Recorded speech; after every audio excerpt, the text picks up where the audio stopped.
16 years and counting.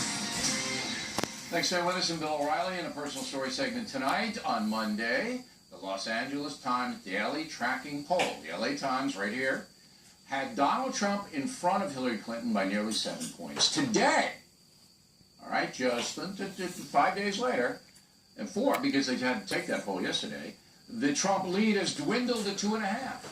So why the big swing? I know. But does Dana Perino, who joins us from New York City? So, you know why Trump declined in the LA Times? I feel like you've put me in a bad position. I would love to know why you think he's down. But I will tell you. Well, you know I'm going to be a big blabbermouth and tell you, but... Tell me. But think about it now. And then I'll see if I agree. Wait, think about it. Monday, it was all politics all the time, and what happened in the end? Well, there was terrorist attack, and there was also, well, the terrorist attack from the weekend, and then also, of course, the problems both in Tulsa and in Charlotte. And the daily tracking poll is very interesting for some because it's not predictive of what will happen on Election Day, but it is like a focus group that goes on for this really long period of time.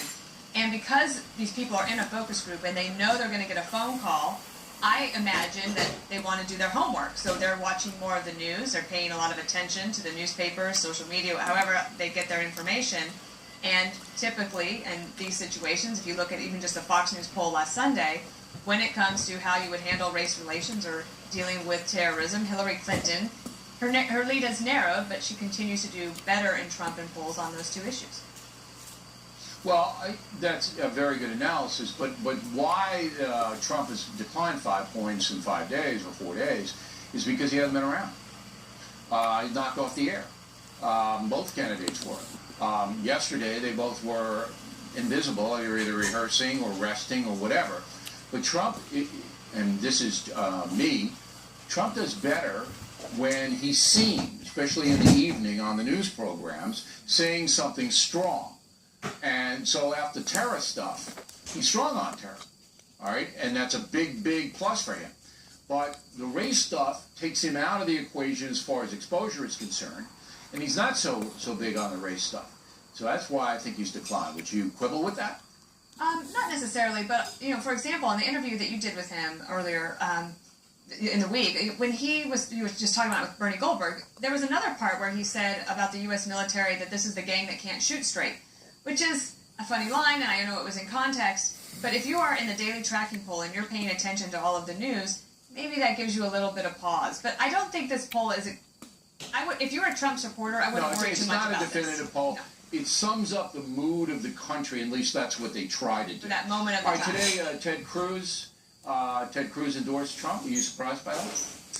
A little bit, but Donald Trump has done a very good job since the convention of consolidating the Republican vote. So right after the convention, I think the polls showed it was only about 77% of registered Republicans said that they felt like they were going to get out there and vote for Donald Trump. That's usually around 90%. As we head into the first presidential debate, Donald Trump has pretty much gotten to 90%. And so Ted Cruz, he's up there. In order to be in the game, and also I think because of his friend, Senator Mike Lee, and Governor Mike Pence, the vice presidential candidate, were persuasive to Ted Cruz, and he was able to swallow, you know, that bitter pill of the two things that Donald Trump, the two main things of insulting his wife and his father.